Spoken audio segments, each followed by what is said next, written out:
man and his family. Pria dan keluarganya. Mari kita buka terlebih dahulu di dalam Kejadian pasal 2 ayat yang ke-7. Ketika itulah Tuhan Allah membentuk manusia itu dari debu tanah dan menghembuskan nafas hidup ke dalam hidungnya. Demikianlah manusia itu menjadi makhluk yang hidup. Sudah perhatikan kata manusia, the man dalam bahasa asli adalah Adam. Jadi Adam itu artinya manusia, khususnya menunjuk kepada pria. Jadi Tuhan membentuk Adam dari tangannya, kalau Hawa diambil dari rusuk Adam, bahannya lain. Kalau pria bahannya apa? Tanah liat. Kalau wanita bahannya apa? Tulang, makanya wanita itu lebih kuat. Jadi saudara-saudara, Tuhan tentu punya tanggung jawab yang luar biasa kepada pria. Sebab itu Tuhan membentuk kita dengan cara yang ajaib dari debu tanah. Nah saudara-saudara, pria itu punya peranan yang khusus dan penting dalam keluarga. Bahkan saya katakan pria itu yang menentukan. Seorang pria dalam keluarga itu bukan hanya pencari nafkah. Seringkali kalau bicara tentang pria identik, yang bekerja mencari nafkah. Memang itu adalah tanggung jawab. Tanggung jawab pria untuk mencari nafkah, menghidupi rumah tangganya. Tetapi lebih daripada itu, pria itu adalah pemimpin dalam rumah tangga. Leadernya itu pria, bukan wanita. Pria itu adalah pelindung dalam rumah tangganya. Dia yang melindungi rumah tangganya. Dan pria itu adalah penyelamat dari keluarganya. Savior of his family. Kalau penyelamat juru selamat dunia tentu Tuhan Yesus Kristus. Tapi penyelamat keluarga itu adalah pria. Mengapa saya katakan demikian? Coba kita sejenak melihat kepada Efesus pasal 5 ayat 25 sampai 27. Mulai ayat 22 sampai 33 itu bicara tentang keluarga. Saya hanya bacakan beberapa ayat yang berhubungan dengan pria aja. Ayat 25 mulai. Hai suami, kasihilah istrimu sebagaimana Kristus telah mengasihi jemaat dan telah menyerahkan dirinya baginya untuk menguduskannya sesudah ia menyucikannya dengan memandikannya dengan air dan firman, supaya dengan demikian ia menempatkan jemaat di hadapan dirinya dengan cemerlang, tanpa cacat atau kerut atau yang serupa itu, tetapi supaya jemaat kudus dan tidak bercela. Paulus di dalam perikop ini bicara tentang hubungan antara suami dan istri. Dan Paulus memakai contoh hubungan antara Kristus dengan jemaat. Jadi Kristus itu adalah suami, jemaat adalah istri. Jadi pernikahan ini sebenarnya gambaran dari pernikahan akbar dan maha agung. Yaitu pernikahan antara Kristus dengan mempelai wanitanya, yaitu jemaat. Dan dalam ayat-ayat ini, Paulus berkata sebagaimana Kristus itu, dia mengorbankan diri menyelamatkan jemaat. Maka seharusnya demikian juga dengan seorang pria. Dia harus mengasihi, dia harus siap mengorbankan diri untuk menyelamatkan istri dan anak-anaknya. Saya selalu berpesan kepada pasangan-pasangan yang mau menikah, saya katakan tugas pria itu yaitu menyelamatkan keluarga. Bukan cuma memberi nafkah masih gampang. Tapi menyelamatkan lahir batin, jasmani rohani. Artinya menyelamatkan apa? Yang membawa keluarganya sampai bisa masuk surga sama-sama. Masuk ke dalam kekekalan. Itu menyelamatkan. Makanya tugas pria itu tidak gampang. Makanya pria itu perlu ditopang oleh istri. Mengapa Tuhan berikan penolong? Soalnya Tuhan tahu tugasnya berat. Siapa yang bisa memikul tugasnya? Menyelamatkan, tidak gampang. Keduanya saling menopang, keduanya saling membutuhkan. Suami ditopang istri. Kita mau belajar bersama-sama, walaupun firman Tuhan ini sepertinya untuk pria, tapi saya yakin akan memberkati wanita-wanita juga. Supaya wanita juga tahu betapa seorang pria itu perlu ditopang. Saya akan melihat dari Alkitab dengan cepat bagaimana seorang pria itu menyelamatkan keluarganya. Saya ambil dari beberapa contoh dalam Alkitab. Dan saudara akan melihat di sini bahwa keselamatan itu bukan untuk pribadi. Tuhan menyelamatkan selalu, tujuan Tuhan itu satu family, one family selamat. Tuhan tidak pernah cuma berpikir satu orang, tidak. Selalu satu keluarga. Nah, itu janji Tuhan. Satu orang selamat, seisi rumah akan selamat. Pertama-tama yaitu Nuh. Nuh dia membuat bahtera untuk menyelamatkan keluarganya. Dan memang yang selamat cuma satu keluarga. Nuh beserta istri, beserta 3 anaknya dan 3 menantunya. orang. Kalau dalam Mandarin itu ya, Ichou Pako, satu perahu 8 orang, jadilah sebuah kata namanya cuan yang artinya kapal. Jadi bagaimana saudara-saudara Allah itu memberikan tugas kepada Nuh untuk membuat sebuah bahtera. Dan menurut perhitungan, Nuh itu membuat bahtera itu pada usia 480 tahun. Nanti saudara hitung sendiri ya. Karena air bah itu dicurahkan pada waktu Nuh berusia 600 tahun. Dan 120 tahun sebelumnya Allah sudah bicara buat bahtera.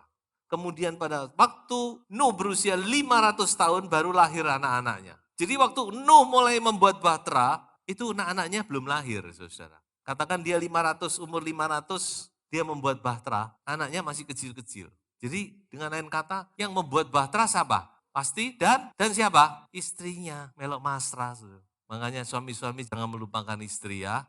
Waktu masih soro, waktu masih merintis, ya merintis bahtera, istri ikut nggak tidur, berdoa siang malam, nanti bahteranya sudah enak, ngelirik sekretarisnya.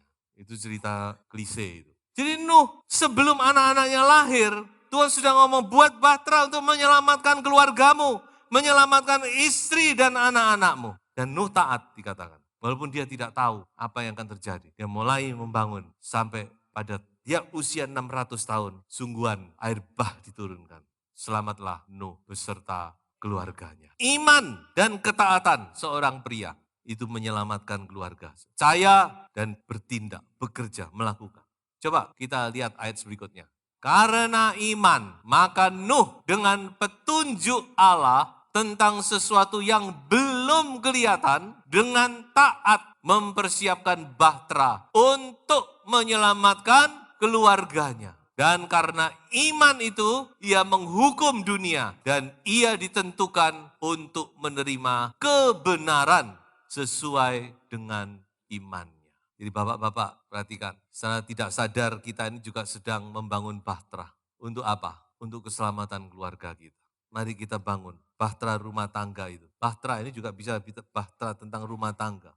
Rumah tangga harus menjadi tempat di mana keluarga itu bisa mendapatkan ketentraman dan diselamatkan. Bersama-sama keluargaku, aku melayani Tuhan. Yang kedua, para kepala rumah tangga orang Israel. Di dalam Keluaran pasal 12, ayatnya tidak perlu dibaca, satu perikop. Kita tahu ceritanya pada waktu mereka mau dikeluarkan dari Mesir. Allah berfirman lewat Musa, suruh mereka menyembelih anak domba. Dan seekor anak domba untuk seisi rumah. Perhatikan, seekor anak domba untuk seisi rumah. Kemudian darahnya kamu taruh di ambang pintu, di 2 jenang pintu dan di atas. Jadi membentuk tanda salib. Dan mereka taat. Sekali lagi kita melihat iman dan ketaatan. Para kepala-kepala rumah tangga ini mereka taat melakukan. Dan selamatlah keluarga itu. Jadi saudara-saudara itu suatu kejadian yang sangat dramatis ya. Sementara bangsa Israel makan kambing, makan domba. Di tempatnya orang Mesir terdengar tangisan, teriakan. Karena apa? Karena ada kematian di situ. Jadi sekali lagi saudara, betapa pentingnya seorang kepala rumah tangga itu taat, mentaati firman Tuhan. Melakukan firman Tuhan. Karena itu akan menyelamatkan seisi rumah. Menyelamatkan keluarga. Menyelamatkan your family. Selamat karena imanmu, karena ketaatan. Ketiga, Ayub pasal 1 ayat yang kelima. Setiap kali apabila hari-hari pesta telah berlalu, Ayub memanggil mereka dan menguduskan mereka.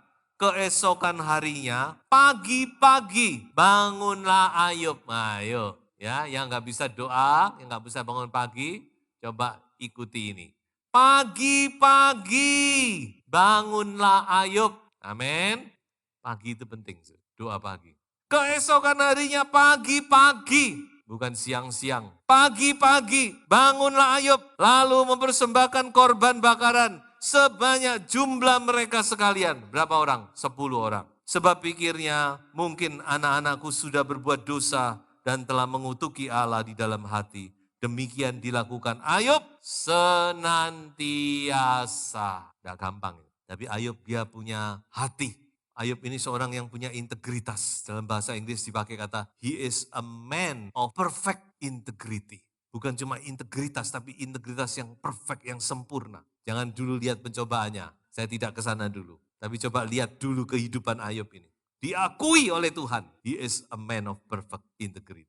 Dan salah satunya dia berdoa untuk anak-anaknya. Supaya mereka diberkati, terutama supaya mereka diselamatkan oleh Tuhan. Kalau ada salah dosa diampuni dikatakan. Doa syafaat, saudara yang sudah berkeluarga, saya beritahu ya, saudara punya tanggung jawab loh mendoakan anak-anak saudara. Saudara jangan lupa loh, tanggung jawab ini tanggung jawab yang tidak bisa tidak. Saudara yang sudah berkeluarga, saudara punya tanggung jawab untuk mendoakan anak-anak saudara. Cucu-cucu kalau sudah nanti anak punya anak. Mari kita belajar seperti Ayub, berdoa dan berdoa.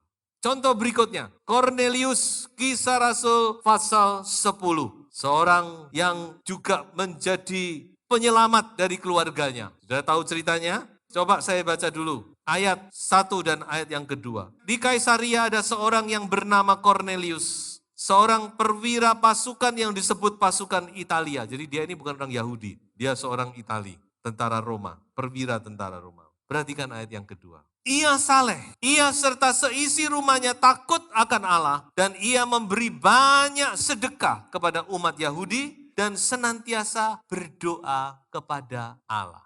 Cuma dia belum mengenal Yesus. Makanya Allah kirimkan Petrus hamba Tuhan ini datang ke tempat Cornelius untuk memperkenalkan Yesus. Dia hanya mengenal sekedar Allah Yehova, Allah yang disembah oleh orang Yahudi. Dia takut, dia bukan orang Yahudi, tapi dia melakukan apa yang orang Yahudi lakukan. Bahkan dengan tulus hati.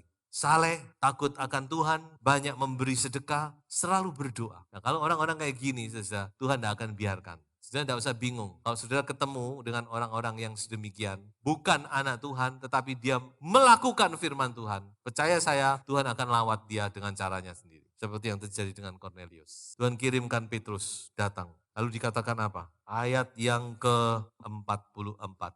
Ketika Petrus sedang berkata demikian, turunlah Roh Kudus ke atas semua orang yang mendengarkan pemberitaan itu. Jadi dia kumpulkan keluarganya, sanak familinya, bahkan juga teman-teman dekatnya mungkin bestonan di situ. Dan Petrus dia mulai berbicara tentang firman Tuhan. Dan dengan pengurapan Allah yang luar biasa. Sehingga firman Tuhan itu begitu disampaikan, tidak lama kemudian Roh Kudus turun dan memenuhi seisi rumah itu. Cornelius dan seluruh keluarganya, seluruh orang yang hadir di situ penuh dengan Roh Kudus.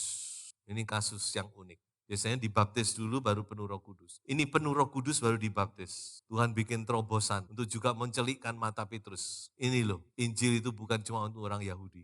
Karena Petrus ini kan pembuka kuncinya surga. Kan Tuhan ngomong, kunci itu di tanganmu. Nah ini kuncinya dibuka di Cornelius ini. Kemudian baru Paulus masuk, memberitakan Injil untuk orang-orang non-Yahudi. Tapi yang buka pintunya Petrus. Kembali kita melihat bagaimana seorang pria, karena dia mengamalkan kebenaran.